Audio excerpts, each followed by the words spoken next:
you're still here. And you get another chance this day to do better and be better. Another chance to become more of who you were created and what you were created to fulfill.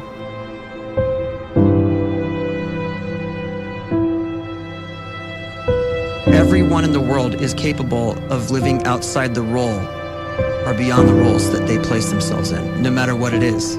You're not just a dad, you're not just a banker, you're not just a brother or a son or a convict. It doesn't matter. Like, everyone is bigger, much bigger, infinitely bigger than the roles they place themselves in, and is capable of reaching potential greater than anything they could imagine.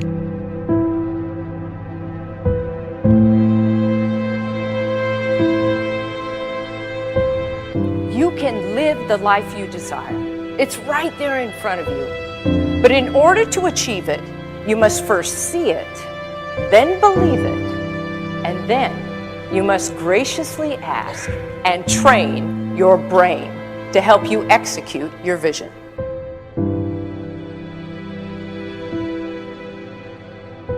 So when you start to focus and you delete distraction from your life, and you start to get seriously invested in doing one thing staggeringly well, and you practice that one thing over and over, a term to think about is mundanity. You do one simple, seemingly insignificant thing every day around your main skill, and it's very mundane, but small daily improvements over time lead to world-class results. Well, here's what happens in your brain. You start to isolate a single neurocircuit around that skill, and that starts to trigger a certain type of brain cell called an oligodendrocyte, which then releases myelin. Myelin is a fatty tissue that starts to wrap around that single neurocircuit related to that main skill you've been practicing.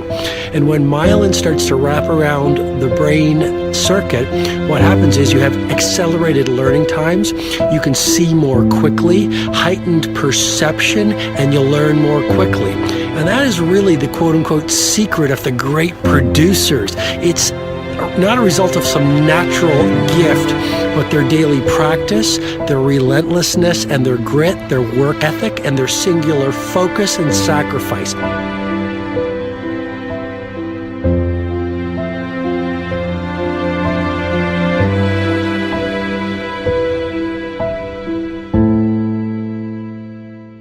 A great life is built not by revolution.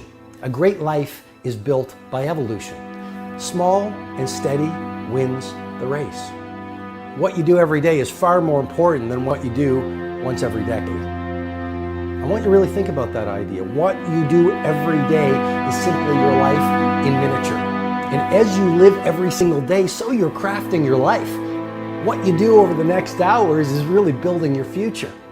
And if you can just get every single pocket of 24 hours right as best as we humanly can, the rest of our life is going to take care of itself. So small wins matter.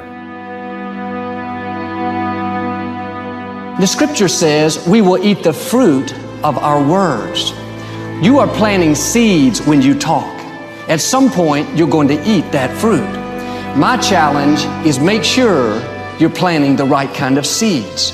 If you want apples, you have to sow apple seeds. If you want oranges, you can't plant cactus seeds, poison ivy seeds, mushroom seeds. You're going to reap fruit from the exact seeds that you've been sowing. In other words, you can't talk negative and expect to live a positive life. You can't talk defeat and expect to have victory.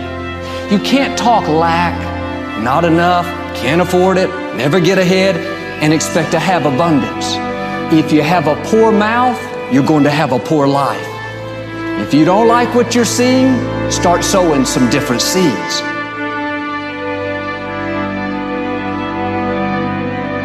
We may not realize it, but we're always feeding ourselves. What we watch, listen to, the people we're around, the thoughts we're dwelling on, that's feeding our inner man. If you go to lunch with people that talk bad about the boss, make fun of a coworker, put down a friend. They're feeding you gossip, feeding you jealousy, feeding you disrespect. Here's the key. Whatever you feed is going to grow. You may not like what they're feeding you. You're a nice person. But if you continue to hang around them, before long, you'll be gossiping. You'll be critical. You'll be disrespectful. Why? Because you kept feeding the wrong things. If you're always feeding negative thoughts, thinking, I'll never get well, I'll never meet the right person, you're feeding doubt, feeding mediocrity, feeding fear. If you know exactly what you want to be, you need to spend as much time with people that are actually that already.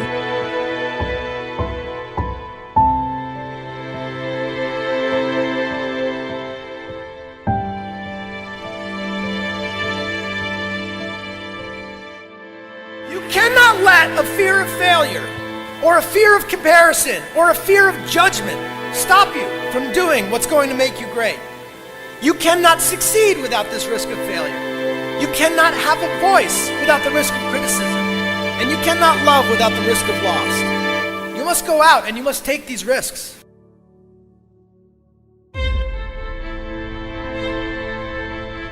You don't have the time to waste time, because time doesn't wait till you discover your purpose. If you don't know why you was born, time is still moving. And if you discover your purpose at 90 years old, it's too late.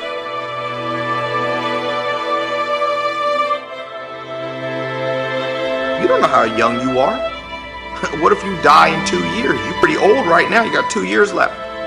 And if you're 50 years old and you're feeling discouraged, well, remember the advice about planting a tree. When's the best time to plant a tree? 20 years ago or today?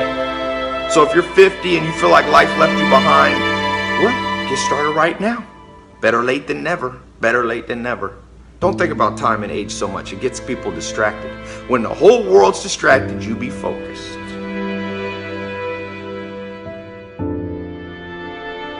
You have to trust your own voice, your own ideas, your honesty, your vulnerability, and through this you will find your way. You do not have to be fearless. Just don't let fear stop you. Live like this as best you can, and I guarantee you will look back on a life well lived. You are capable of greatness in your profession, and more importantly, in your quality of self.